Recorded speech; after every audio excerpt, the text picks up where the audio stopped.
Starting. All right. You good? Yeah, we're good. All right, so what's going on, guys? This is Awesome and Michael of Otakify. Hey.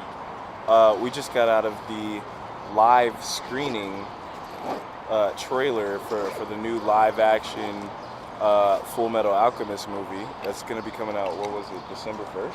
Yeah, in Japan it's coming out December, but I think it said 2018, like January. Did it? I think so. Okay. I got to review what So, the dates are. so bro, I got to ask you because I'm curious. What were your thoughts about the trailer?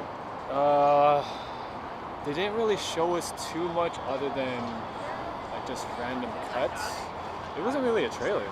It was just like a bunch of random. It wasn't really a trailer. Yeah. Like it was random cuts, and you could actually tell that they were playing music over it because they didn't like. Yeah, I wanted to have like actual movie audio. Yeah, I wanted it to be edited for that. But aside from that, like looking at the shots, like what did you think? Like what type of quality do you think that this is going to be the movie that's going to be that good tipping point that we need to get things live action? Yeah, to make it. To get more things Yeah, done in to live get action? more anime done in live action, or is this going to be the hit? I think no. I think this looks pretty good so far.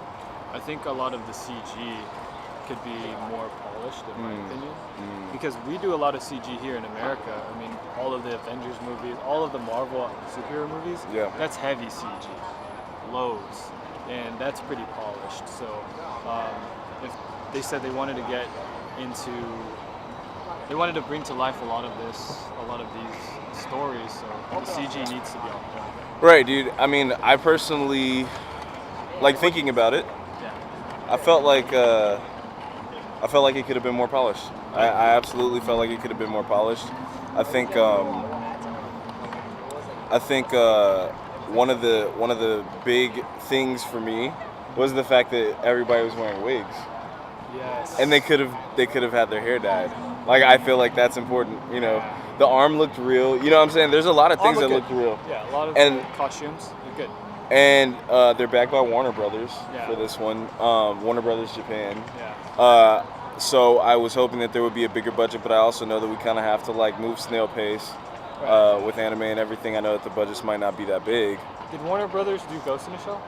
Ghost in the Shell was done by Paramount. Paramount, okay. So we have different studios approaching these types of stories, so that's good. Well, yeah, that's one of the things that excited me. The fact that that it's another big company that was actually doing the backing. I was doing the backing on it. That to me means that there's like more opportunity, more possibilities for what could happen. But I just really felt like, you know, some of it was. I'm still gonna see it. I'm still gonna see it.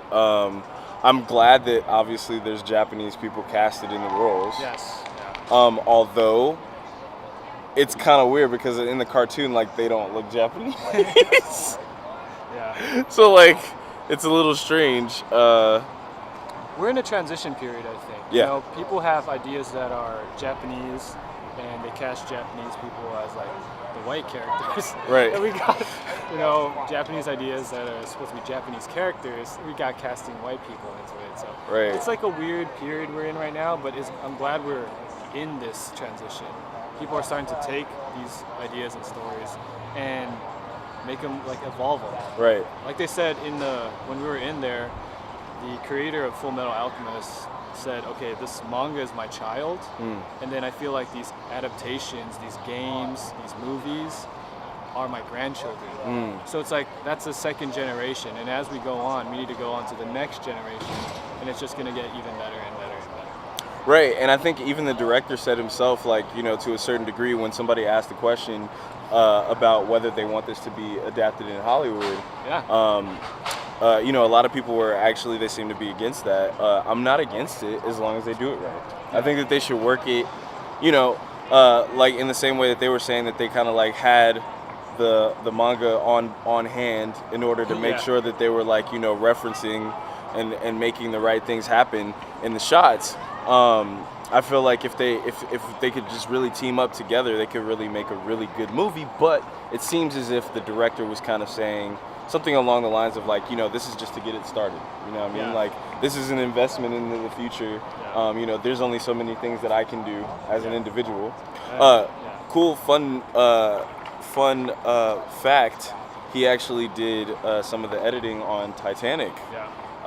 And you know that Titanic was one of the highest grossing movies of all time. I think it was, and then also then beat out again by Avatar, both James Cameron films. But I don't know, man. I'm excited to see it. There's certain parts that I feel are super high. Like if I were to scale it on a scale of 1 to 10, I think that there's a lot of things that I would probably give like a 9.5, but there's other things that I'd be giving like maybe a 4.5 or a 5. So we'll see. I mean, I've definitely seen trailers myself for certain movies that didn't look like they were going to be good, and then people told me that they were great. Yeah. So we'll just have to wait and see. We'll just have to wait and see. And we'll check it out. We'll revisit this when it comes out. So. Yeah, but sounds good. Thank you guys for tuning in. Please hit subscribe, but we're having a great time at AX. Yeah. All right, see you. Bye. All right, peace.